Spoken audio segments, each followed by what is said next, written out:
โดยสบายดีและสวัสดีพ่อแม่พี่น้องเอฟซีที่หักแพงเบิร์สกูสู่คนและพี่น้องเด้อเนาะเบิร์สมองสู่บอลพี่น้องเอ้ยบ่ว่าสิเป็นพี่น้องฝั่งไทยพี่น้องฝั่งลาวเนาะต่างประเทศพี่น้องเอ้ยการยินดีต้อนรับทุกท่านเข้าสู่สองน้องไทยไรคือเก่าคือเดิมพี่น้องเอ้ยเนาะร้านค้าก็ติดแคมป์ถนนหนทางเลยพี่น้องเอ้ย ก่อนนะ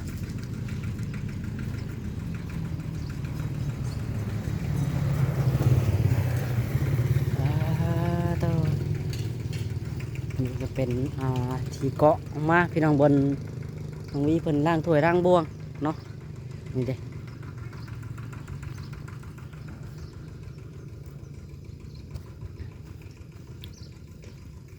บนเพิ่นล่างถ้วยล่างบวงกันสิประมาณนี่แหละพี่น้องเลยเอาผ้าบัดอีหยังมุงไปอ่า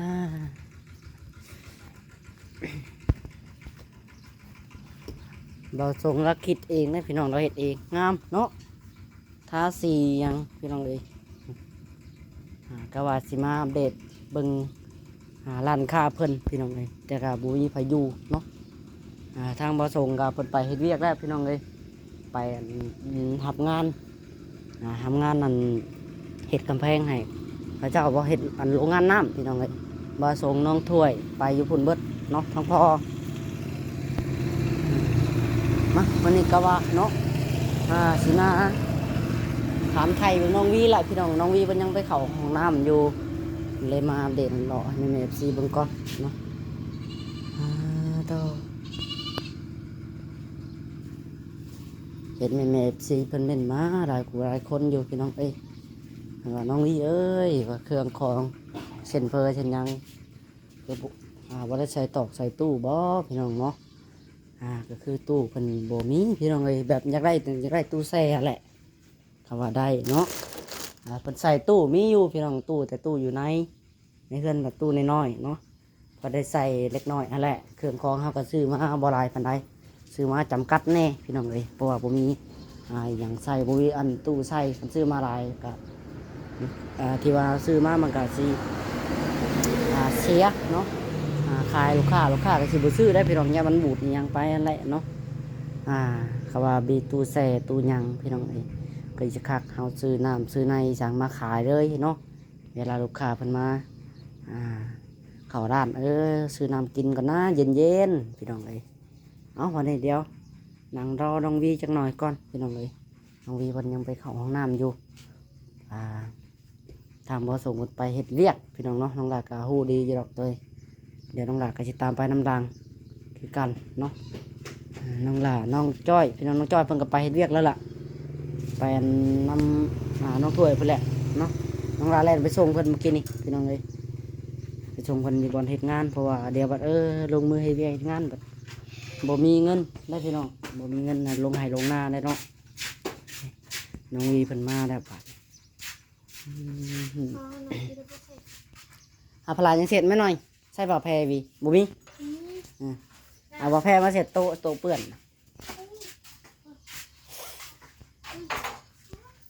เสร็จอนามัยแล้วเนาะเปื่อนเลย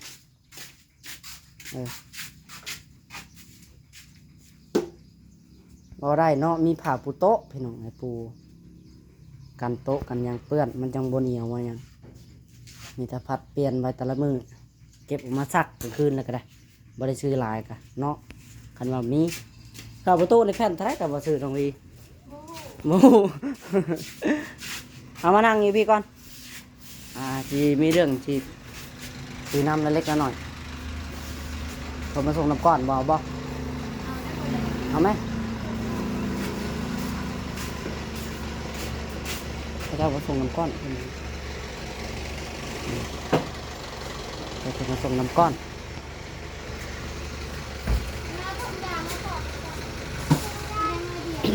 ก็สอบทลายซื้อน้ำเพิ่น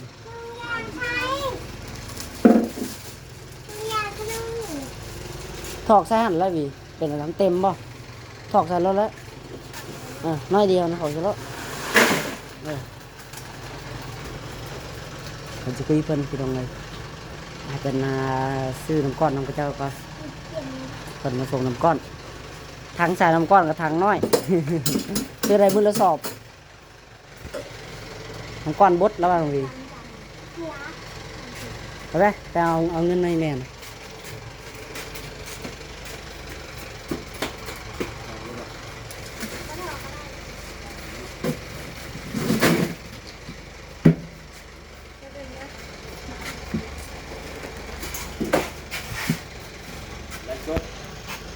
เป็นยูทูบเบอร์ถ่ายคลิป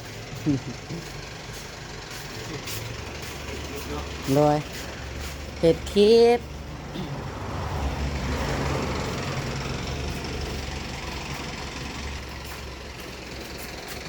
ขอบใจเพิ่นแม่หน่อย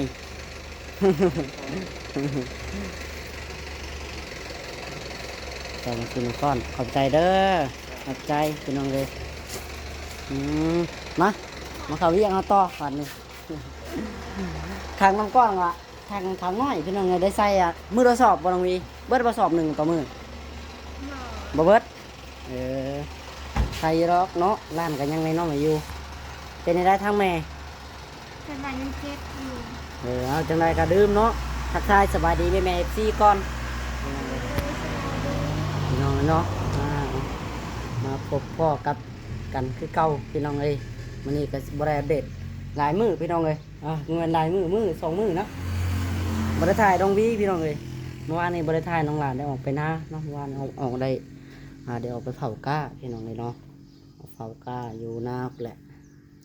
มันนี่ก็ว่าสิมาถ่ายเด็ดให้แม่ซีเบิ่งก่อนเนาะก่อนสิข่าวไปเบิ่งทางแม่ก็ได้เป็นได้ทางแม่เพิ่นคือว่าเพิ่นเป็นได้พ่อน้องหลานกับบริยูพี่น้องเนาะมีแต่น้องวีละเบิ่งยังเจ็บอยู่บ่ โดยเมื่อวานนี้ใครแน่เลยหากระเจ็บเมื่อเช้านี่อีก เราออกแต่ไพ่ได้เนาะพี่น้อง กังเวทเลยเล่าบ่ได้ย่างเล่าว่าห้อนแล้วออก ออกแม่นแล้วหอนกระโดดได้พี่น้องขนาดเราอยู่ซื่อๆยังเหงื่อแตกเลยคางไพ่อีกย่างอีกโอ้ยแล้วเจ็บแล้วบ่นี่รู้สึกเจ็บ เลย เดี๋ยวเราจะเข้าไปทักทายถามเบิ่งให้แม่ซีฟังน้ำกันพี่น้องเลยเนาะน้องลาวเว่าน้ำเพิ่นอยู่พี่น้องเลยเมื่อกี้นี่หลังกล้องเนาะอยากชวนไปไปโก้ ไปโกเบิ่งบอลที่มันแน่นอนแหละแต่ทางแม่บัดบ่ไปพี่น้องเพราะว่าหาเงินคำกับบ่ค่อยมีส่วนเพราะว่าเวียกงานกับเฮาก็บ่ได้เฮ็ดพี่น้องเนาะจากสิเอาเงินมาแต่ใช้มีแต่เวียกเงินคำกับบ่มีหลายมีแต่โกเบิ่งแถวนี้แหละแถวใกล้นี่แหละแม่ว่าแถวเรียกก็ แต่วันเดือน แถวบ้านเดือนหยังมันก็บ่ค่อยเสียเงินหลายเห็นเขาในเมืองก็เสียเงินหลายพี่น้องรับล้าน2 ล้านนี่บ่กล้าไปดอก คันรักหมื่นบ่พี่น้องจะกล้าเข้าไปในเมืองก็ได้เนาะเอาพี่น้องเนาะวันนี้น้องหลาสิมาทักทายเล่นน้ำน้องวีก่อนถามเบิ่งเรื่องเครื่องนั่นแหละพี่น้องเลยเนาะก็คือในร้านน้องวีแบบเวลาซื้อเผลอจะยังมาใส่หรือใส่ใส่ตู้ใส่หยัง มีตู้ใส่เห็น อ๋อบ่มีตู้แช่ เย็นอันหนึงก็ใส่ผักใส่หยังก็เต็มหมดแล้ว เย็นตู้เย็นหน่อยน้อยเนาะตู้เย็นแบบซ้ำเดียวกับเพื่อนน้องหลาแหละพี่น้องเลยซ้ำกันที่ทางบาดเจ็บเพิ่นซื้อมาให้ทางน้องหลาอะไรเนาะพี่น้องซ้ำกันนั่นแหละตู้เย็นกับในเฮือนตัวนี้ก็ได้คำว่าอยากได้นี่ตามความฝันนี่อยากได้ตู้แช่ โดย ตู้แช่เนาะพี่น้องที่ว่าเวลาเฮาซื้อน้ำซื้อในหยังมาแช่ไว้เนาะซื้อแช่อัน หลายคนได้มาถามซื้ออิหยังถามซื้อหยังกันนั่ง เวลาเขาเจ้ากินน้ำเฟือกินเฟือมันห้อนเราจะกินน้ำเย็นนั่นเนาะ โดย ใส่เด้ว่าน้ำเย็นไว้ค่าเอ้ยเนาะมันบ่มีตู้ใส่พี่น้องในบ้าน เมื่อเช้านี้ว่าเขามาถามเอ็มลอยเนี่ย เงินในตู้ยังบ่มีพี่น้องเนาะเขาว่ามีตู้เป็นหยังยังว่าใครนี่นั่นแหละพอได้ใส่เครื่องใส่ผักใส่หยังนั่นแหละเอาไว้เนาะ โดย ใส่ผักใส่เพอหยังนั่นแหละพี่น้องเพอก็ต้องได้ใส่ตู้เหรอ ใส่ ใส่เอาแล้วเนาะ โดย เออโอ้ย ตกใจเบิดที่ว่าเห็นแม่ซีเพิ่นเม่นมาอยู่ใส่ตู้อยู่ละบ้านเลือดหมูนะน้องวี ใส่ เพิ่นว่าอย่าให้น้องวีป้าได้เนาะต้องใส่ตู้เย็นตลอดเพิ่นว่าต้องใส่ตู้เย็นไว้เพิ่นว่ายัน เลือดมันบูดมันยังต้องใส่ตู้ไว้เพิ่นว่าพี่น้องเอ้ย คันมีลูกค้าแล้วก็เขาเอาบ่ออกมาไว้ เขาออกมาเนาะ ออกมา ออกมาปลาไว้ คันบ่มีแล้วก็เอาเขาไว้ เอาไว้ในตู้คือเก่ามื้อนี้ได้ขายยักถ้วยแหละ มีราคาย ยังบ่ได้ขายว่ามื้อนี้ มันก็แน่นี่แหละพี่น้องเนาะการเป็นแม่ค้ากับมือขายได้มาขายดีก็ดีเลยรอเบิดๆเว้นเนาะ โดย เมื่อใดบ่มีก็มีชิมๆพี่น้องนี่มือมาหมู่มาคนกันไปซี่แหละเนาะ เพราะว่าเขาไปหน้า แม่นช่วงนี้เขาเจ้าไปนาส่วนมากมีแต่ตอนแรงเนาะพอได้ขายพี่น้องตอนแรกนี่พอได้เห็นยูลูกค้ามันเข้ามานั่งเต็มร้านนะเนาะ เครื่องของที่สุดก็คือพี่น้องเนาะน้องวีเพิ่นจากได้ตู้แช่นั่นแหละพี่น้องเลยน้องวีก็คำว่าได้เงินได้คำก็เก็บทอนโฮมไว้พี่น้องเนาะตอนนี้ได้กำไรได้เท่าไรแล้วได้อยู่ เพ บ่ ราะว่าอันนั้นจกซื้อตลอดซื้อแบบพักเองอย่างเรือซีนยังกระดูกอย่างมันเบิดแล้วก็เอาไปซื้อขายได้แล้ว อืม กว่าเขาบ่มีทุนลง เอามีทุนลงหลายพี่น้องเนาะขายได้ ขายได้แล้วก็ไปซื้อ ขายได้แล้วก็ไปซื้อต่อขายได้แล้วไปซื้อต่อมาขายอีก โดย เพิ่มเรื่อยๆนะพี่น้อง กำไรนี่พี่น้องเนาะขนมเป็นซบนี่ได้บ่10,000กำไรพี่น้องเลยน้องวีผมไม่ได้ขายแพงเลยพี่น้อง10,000กีบก็ได้อันจักบาทไปเลยพอบ่ โอ้โห จักบาทก็ 40 บ่ เฮ้ย 20บาท10,000กำไรแต่ละถุงได้อยู่20บาทนะพี่น้องซบหนึ่งเงินตัวนี้เลยสิถ่ายให้แม่ๆ FC เบิ่ง นี่พี่น้องนี่แหละได้อยู่20บาทพี่น้องเลยกำไรนะราคาแพงเลยพี่น้องเนาะขนมก็ได้แพ็คเรา60-70ปุ๊บขนมปะทามาขายถุง2,000กีบบาทนี่ โดย มันก็ได้สำนั้นแหละเนาะถุงละ10,000 20,000ไปพี่น้องเป็นแม่ค้าต้องประหยัดได้เนาะประหยัดบ่ได้นี่โอ้ยลมจมแท้เจ้าบ่เกินปีหน้าบ่เกินปีนี้แล้วจังก็ได้ปิดร้านแหละ บ่มีทุนลงต่อเด้ขายบ่ได้ก็เบิดขายบ่ได้ก็เบิดต้องประหยัดเงินให้เก่งพี่น้องเนาะมาประหยัดก็ได้เนาะห้ามประหยัดในอื่นนะเนาะห้ามประหยัดแต่อันเครื่องซื้อมาขายนั่นแหละว่าได้ทุนเอาประหยัดซื้อเครื่องมาขายก็บ่มีขายคือเก่าแล้วเนาะน้องหน่อยแม่น้องหน่อย เอาพี่น้องเลยทำมาส่งไปเฮ็ดเวียกบ่มื้อนี้ โดย เราก็ไปเฮ็ดงานแหละพี่น้องไอ้เนาะน้องวีเผาห้านมัน ได้เด็กเสิร์ฟ อันนี้บ่เด็กเสิร์ฟซอยน้องวีนะเนาะเด็กซอยได้พี่น้องไอ้ไปมันนี้เดี๋ยวน้องหลับไปถามไทยทั้งแม่ก่อนเนาะสิทักทายเล่นน้ำแม่ก่อนว่าจะเอาแม่เพิ่นไปกวดอยู่พี่น้องน้องหลับก็ได้ถ่ายคลิปแล้วก่อนเดี๋ยวจะลงไปบันเดือต่อเนาะลงไปกวดเบิ่งว่าเป็นจังไดทั้งแม่ก็ได้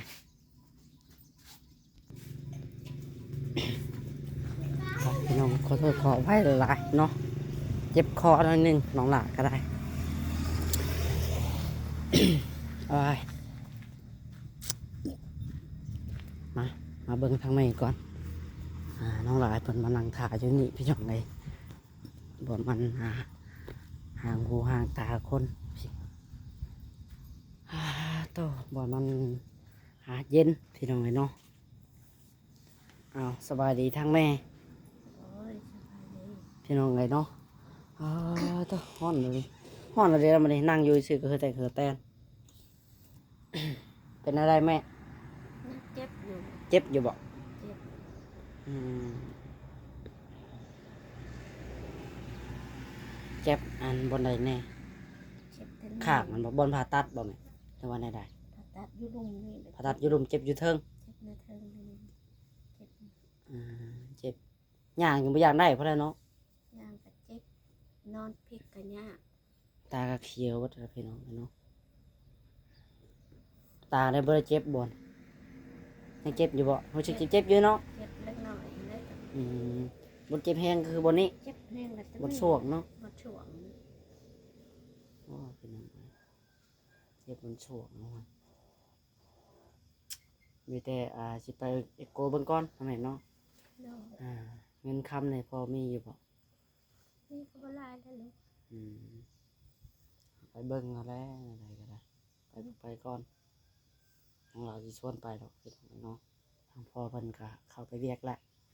ไปกับเราสองคนก็ได้ติแม่ได้อยู่ดอกเนาะ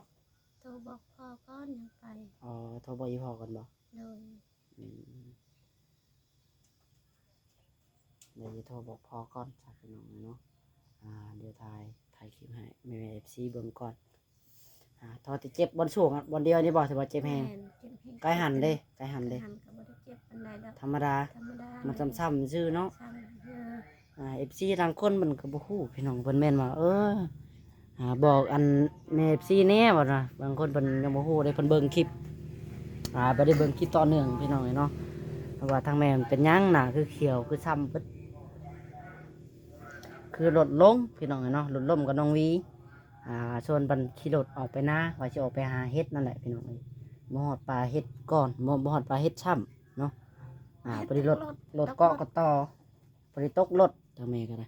รถก็บ่ได้ล่มดอกแต่ทางแม่ตกพี่น้องน้องวีนั่นน่ะน้องวีก็บ่ได้เจ็บถ้ามันล่มน้องวีก็สิเจ็บอยู่น้องวีก็น่ะทางแม่พอตกรถ ตกรถ ตกเขาว่าคันดินทรายหับแน่บ่นี่นะแต่ว่า แม่ นี่ น เขาว่าดินทรายบ่ให้ดินทรายนี่แห้งเต็กได้ ดิน เขาว่าดินทรายเด็ดแบบเด่นกันๆนี่พี่น้องเลยเนาะขนาดดินทรายยังซ้ำนี่ล่ะ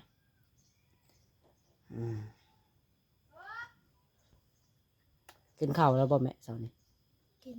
กับม่วง เมื่อวานนี่น้องหลายังเห็นทั้งแม่เป็นหยางอยู่เลยพี่น้องเมื่อวานน้องหลาคิดว่าสิเศร้าเลยแหละเมื่อวานนี่คือบ่ได้เจ็บหรือวันใดๆเมื่อวาน เจ็บหัวบ่แห้งหวาน พอได้หยางได้อยู่เนาะ ได้มื้อนี้ก็เจ็บนอนพลิกก็ยาก หยางก็ยังบ่อยากได้พี่น้อง ยาก เนาะ ก็เจ็บ หยางก็อยากเผลไปปั่นรถลงถ้วยกินซอดเนาะจังห้อยบนจอดอยู่นี่ ติดชอบ เขาว่าสิโทรหาพ่อแล้วน้องหลาสิจังหน่อยโทรพี่น้องเนาะโทรแล้วสิเขาว่าพ่อเพิ่นว่าสิไปนำก็สิเข้าไปเอาพ่อ เอา ไป พ่อ อยู่ มา แล้วพอนะ เนาะ แม่ไม่ได้บอกเจ้านะไม่ได้บอกเพิ่นมาแต่ตอนดุแล้วเพิ่นไม่ได้บอกเพิ่น ไม่ได้บอกว่าตัวเองเจ็บ ไม่ได้บอกเจ็บแห้งกว่าว่านี่พริกยากนอนแล้วก็พริกยาก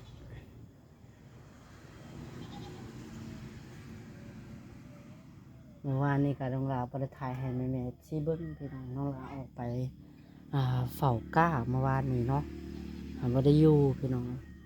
มื้อนี้แหละไอ้จ้อยผู้เดียวจักสิทำได้แล้วมื้อนี้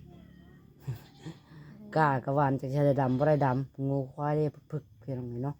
จักงูไปควายไปจักไก่จักเป็ดจักไก่โอ้ยไก่ก็พอแต่เห็นริ้วซะแล้วไก่ก็ได้ต่อ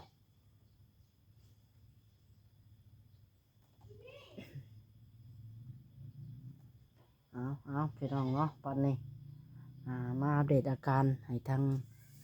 แม่ๆ FC นะครับฟังนำกันก็คือทางแม่เพิ่นยังเจ็บอยู่พี่น้องเนาะยังเจ็บบนส่วงบนที่แห้งก็ได้อย่างไรก็เนาะฝากแม่ๆ FC เป็นกำลังใจให้ทางแม่นี่เด้อพี่น้องเนาะเห็นที่อะไรกูได้คนเม่นมาบอกอยู่แม่เป็นกำลังใจทางแม่ร้ายเนาะมาคอยทางปลาพรหายไวๆเด้อใครก็ได้อย่างอาจจะน้องหลาก็ขอขอบใจหลายๆเนาะนั่นแหละมาเล่าสู่ทางแม่ฟังพี่น้องหลายคนทั่วโลกเบิ่งแม่อยู่เนาะมันนี่น้องหลาก็สิชวนแม่เพิ่นไปเอโกเบิ่งพี่น้องเอโกอยู่ในบ้านเดือเพิ่นก็มีอยู่ว่าเคยเอโกนะแม่มีเนาะ แม่ อ่า ก็เลยโกอยู่บ้านเดิม เอาจังไรพี่น้องน้องบัดนี้ถ้าน้องหลาก็สิขอโตได้พี่น้องบัดนี้เดี๋ยวยันทำแม่เป็นเจ็บแห้งเดี๋ยวโทรหาพ่อก่อนสิขอจบคลิปจังซ้ำนี้แล้วพี่น้องเนาะเอาจังไรก็ฝากแม่FCเป็นกำลังใจให้ทางน้องหลาเนาะติดตามน้ำกันพี่น้องเลยเบิ่งแย่งไปนำกันนี่แหละพี่น้องเนาะจังไรก็ขอบใจหลายๆทางผู้หลักผู้ใหญ่หรือว่าทางแม่FC เบิดสู่คนพี่น้องเนาะที่เขามาเป็นแรงบันดาลใจให้ทางครอบครัวทางน้องหลาพี่น้องเลยจังไรขอบใจหลายๆนะพี่น้องเนาะเอาสำหรับคลิปนี้ก็จะขอกล่าวคำว่าสบายดีพี่น้องบ๊ายบาย